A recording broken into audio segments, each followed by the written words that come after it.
Hello, everyone, and welcome to Learn English with Sara. I'm so happy to have you here today, and I'm excited to guide you through another helpful English topic that you can use in everyday conversations.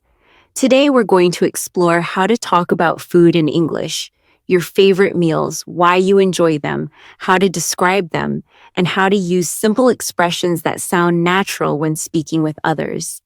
Food is such a wonderful topic because it connects people instantly. No matter where you come from, we all enjoy eating, sharing meals, and remembering moments that involve food. And when you begin learning English through familiar topics like food, your language skills develop more comfortably and naturally. So let's begin by thinking about something simple. What is your favorite food? When someone asks that question, it's not enough to answer with just one word. You should add reasons, emotions, and sometimes memories to make your answer meaningful and interesting.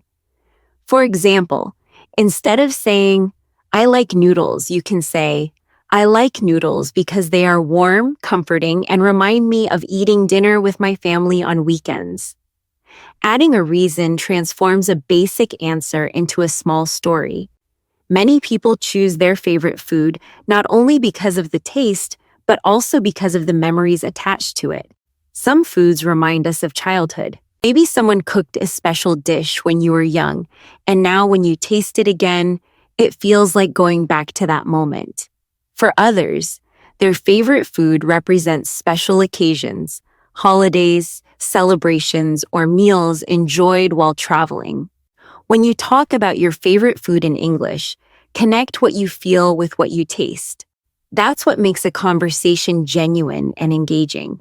Now, imagine you are speaking with someone new.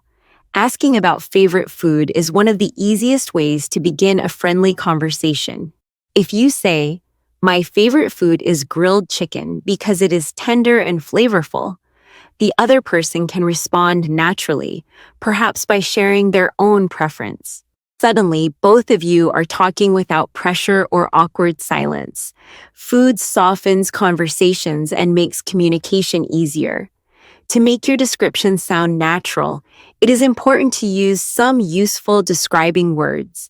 Words like sweet, salty, spicy, sour, crispy, soft, creamy, or juicy help you express exactly what something tastes like.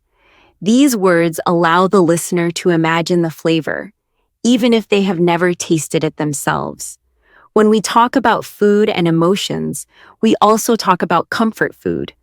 Comfort food is the kind of food that makes you feel calm and happy. It often comes from childhood memories, quiet evenings at home, weekend meals, or times when someone took care of you. For example, someone might say, "My comfort food is warm soup because my mother used to make it for me when I was sick." Just like that, food becomes more than food. It becomes a feeling, and feelings are what make your English sentences human, personal, and true.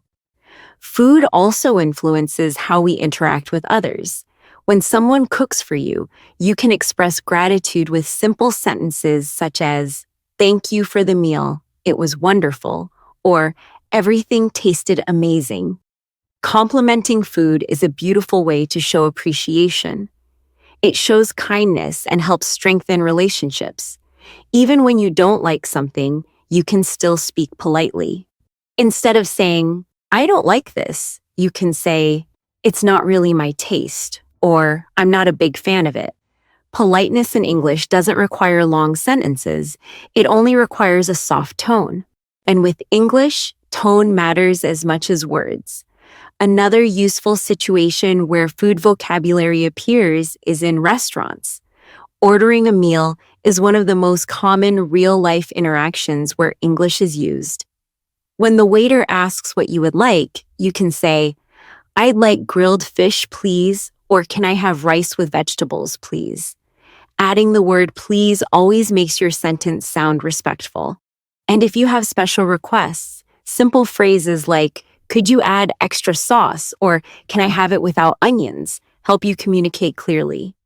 When learning English, these small, short sentences help you unlock real conversations. You will also find fun expressions in English that use food metaphorically. For example, saying, "It was a piece of cake" actually means something was easy, and saying, "Spill the beans" means reveal a secret. These phrases show how language plays with meaning, making communication more colorful. The more you explore food vocabulary, the more naturally you will express yourself.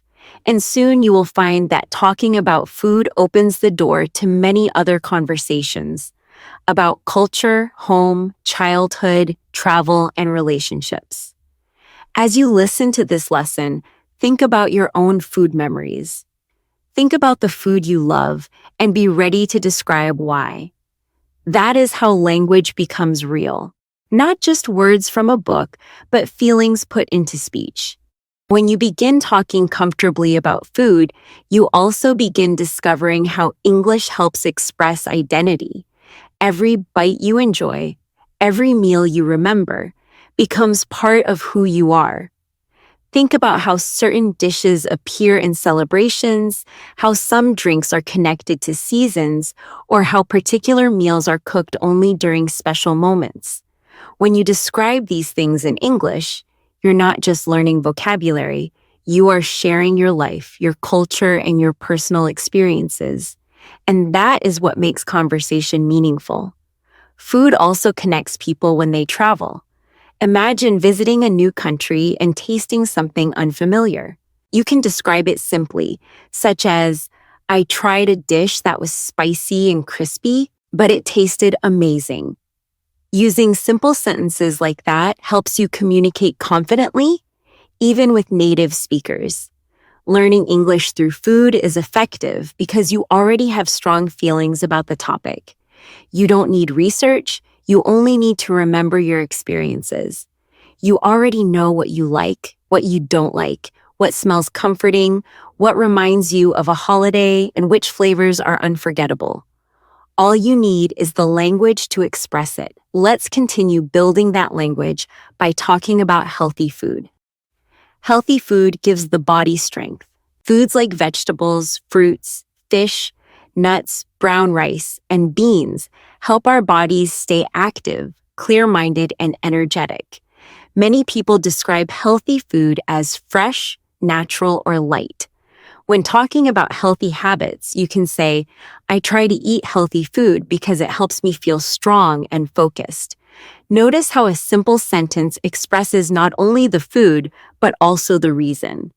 On the other hand, junk food is food that tastes great, but is not good for the body if eaten too often.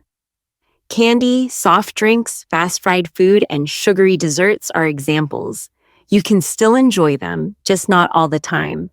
In English, you can say, "I like junk food, but I only eat it sometimes," or "I enjoy sweet snacks, but I try to balance them with vegetables." Balance is the key word.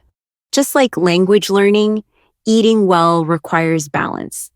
Another way food supports learning English is through cooking instructions. Cooking uses action verbs, and learning them helps you understand recipes, cooking shows, and everyday discussions.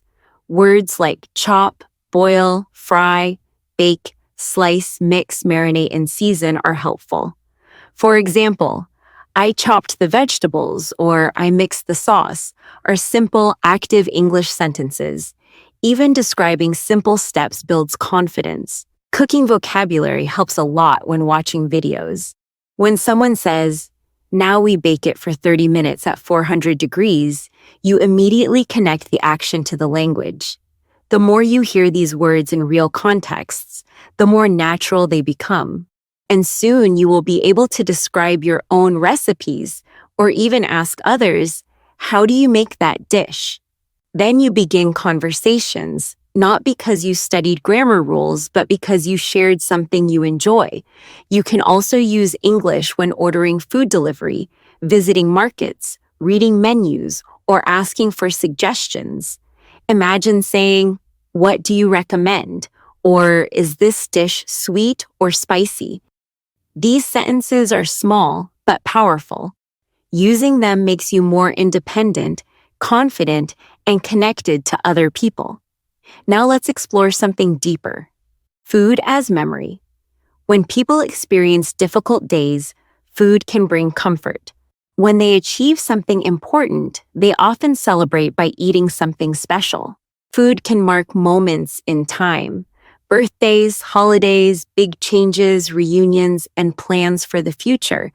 And when someone shares a dish with you, that moment becomes a memory. You may remember the laughter at the table, the warmth of the room, the conversation that followed, or even the smell coming from the kitchen. When you talk about these experiences in English, you practice emotional storytelling. You can say, "Every time I eat this dish, I remember weekends at my grandparents' house," or "This flavor makes me think of travel and discovering new places." Language becomes stronger when connected to feeling. English becomes easier when connected to joy. Speaking becomes natural when the topic is something familiar. That is the secret of learning through meaningful experiences. Now I want you to reflect. What food reminds you of someone important? What meal represents a good memory? Why does that memory matter? Even if you don't speak aloud right now, answer these questions internally. Because when someone asks you later, you will know how to express yourself clearly. And that is how English becomes part of your life, not through memorization, but through connection. Thank you so much for being part of today's lesson. If you enjoyed this video, please like, share, and subscribe, and leave a comment about your favorite food and why you love it. Your stories inspire others, and every sentence you write is a step forward in your learning journey. Keep practicing, and remember that every meal can become a moment to practice your English.